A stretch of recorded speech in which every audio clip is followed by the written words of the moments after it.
try this again. I seem to have been cut off. I didn't realise I was cut off.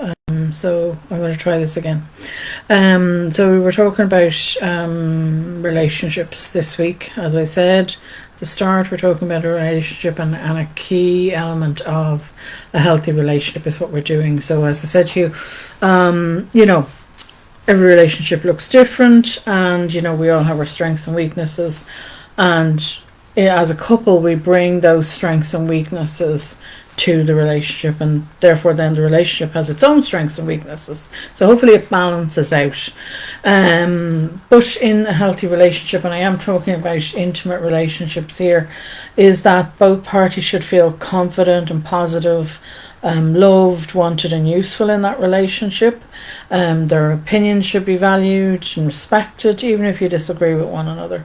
You should be willing to hear one another out.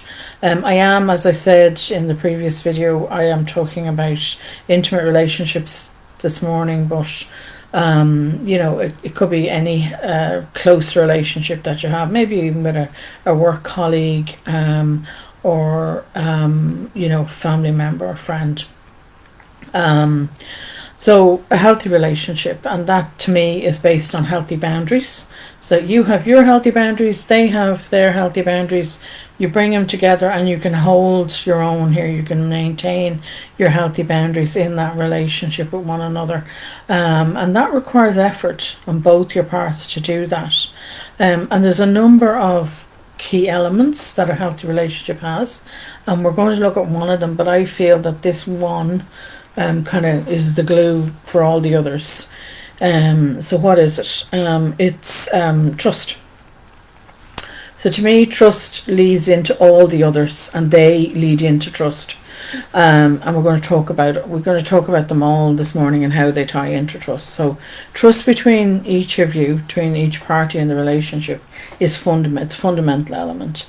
And this gives your relationship a solid foundation on which you can build and grow as individuals and as a couple. Because you know that they have your back. They're there for you. You can trust them. But this trust isn't there immediately from day one. With any relationship or anybody you meet for the first time, that trust is built slowly as you get to know that person. And get to know them is important. Trust allows you to be vulnerable, particularly in an intimate relationship. And, knowing, that you can rely on them no matter what. Know that they will value your opinions. You can say something, even if it's completely contrary to what they believe or their opinion. That they'll listen. At least they'll allow you to be heard, and that you can agree to differ sometimes and compromise. But you don't just build it once and it's there. It's not like that. You have to continually keep the trust going, and because if you don't maintain it, if you don't maintain the relationship, it does become vulnerable to stress and uncertainty, and the stress, that vulnerability to stress and uncertainty will affect the trust. So the first thing I'd say to you is, you need to take time to get to know one another. As I said, trust isn't there from the get-go. And I've talked about getting to know somebody. It's a blog I did on premarital counselling. Don't be put off by that. The topics are in there. There's suggested questions in there that you can actually use just to get to know somebody. Even if they're only going to be a friend. If you think, I could be friends with this person, doesn't mean you have to have an intimate relationship with them. But they are good questions. They are good topics that you can use. You can adjust them to suit yourself in your relationship. So let's get into the elements of trust and what goes into them. So we have good communication skills between the two of you. Sorry about that. So good communication healthy communication, I should say, and trust go hand in hand. Communication sometimes is about listening a lot more than talking. And that knowing as well that when we actually do speak, that we're listened to and that we're heard, that the person actually hears us. That's part of trusting the other person, that they will actually hear you out, but they really will listen to what you're saying, and they can reflect that back to you. They'll have the skills they use to communicate. And I've talked about that before. I've talked about, communicating and resolving conflict in a relationship, in an intimate relationship, and the steps you can use to do that, and, I statements and reflecting back and things like that. So go check that out, because it is important that you can do that. If you've never learned, it is important, and it's worth investing in. If you've never learned how to communicate healthy, and when you were growing up, if you feel, no, I lack this ability, and it is ability, it's a skill, and you can learn it. You can learn it at any age, and learn how to do conflict resolution in a healthy way.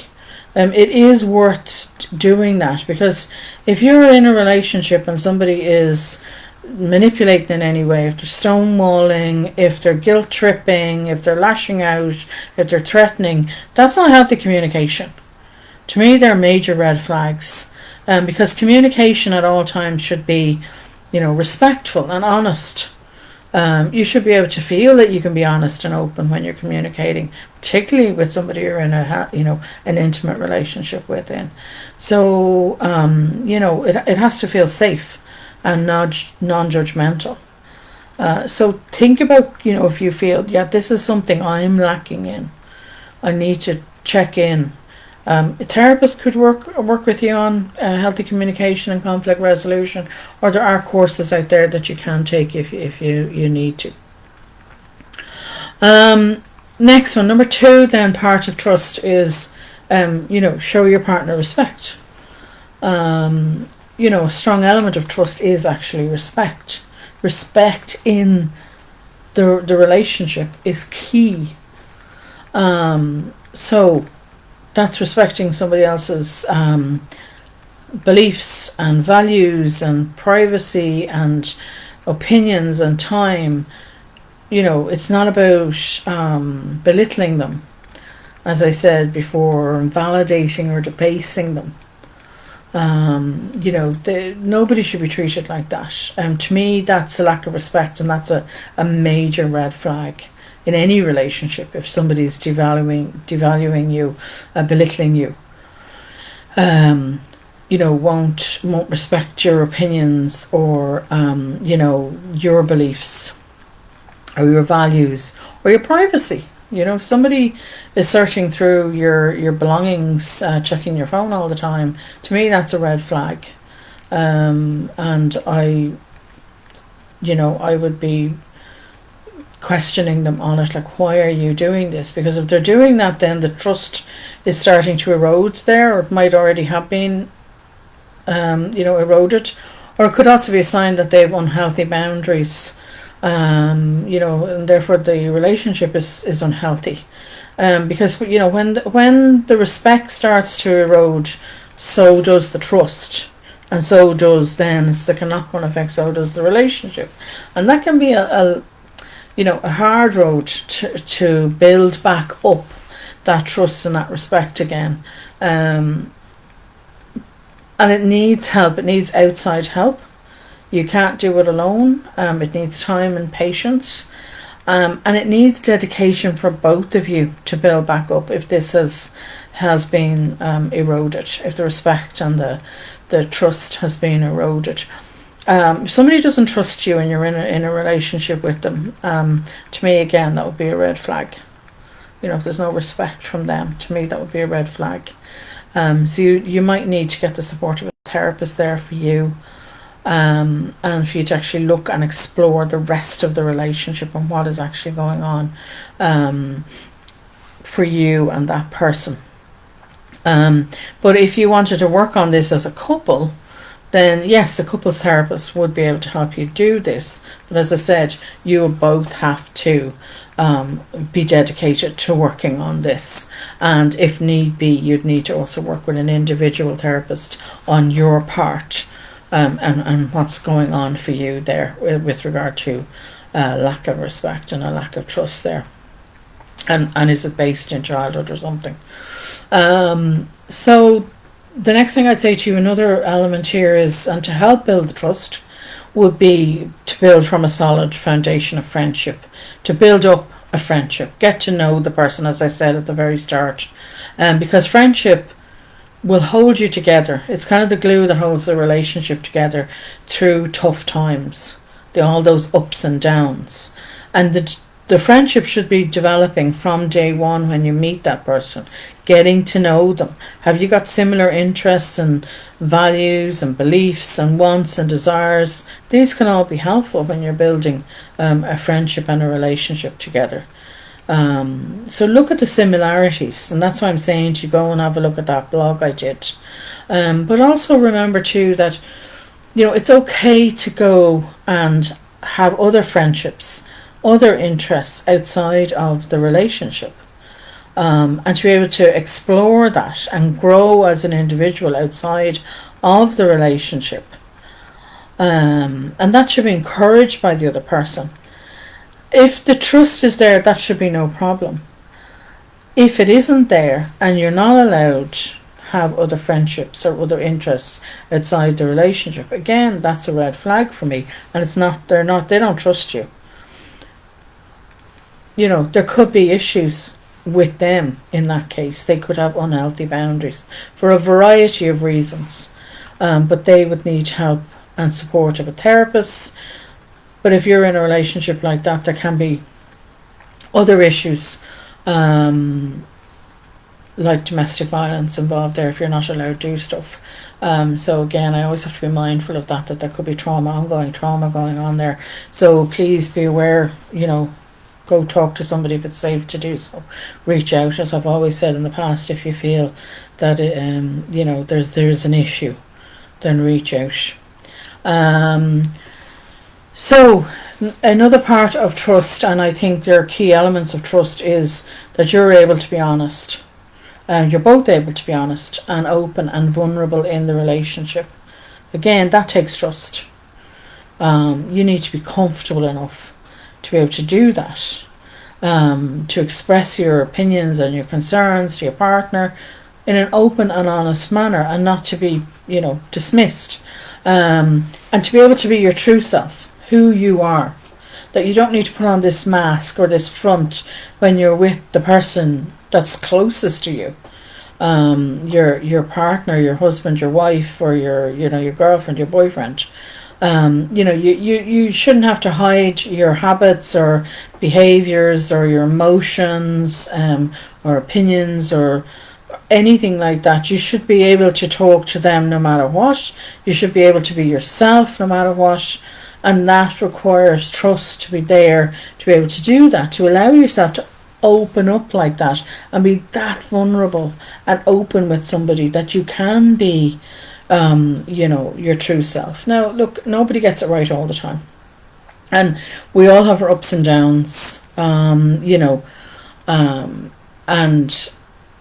tough times. Sometimes we do need help, and we need to reach out. In general, we will survive together as a couple, the ups and downs, and the relationship should empower both of you. It should be encouraging for both of you, and it should be encouraging that you can be your true self, and that we grow as people over time. We don't stay stuck or rigid.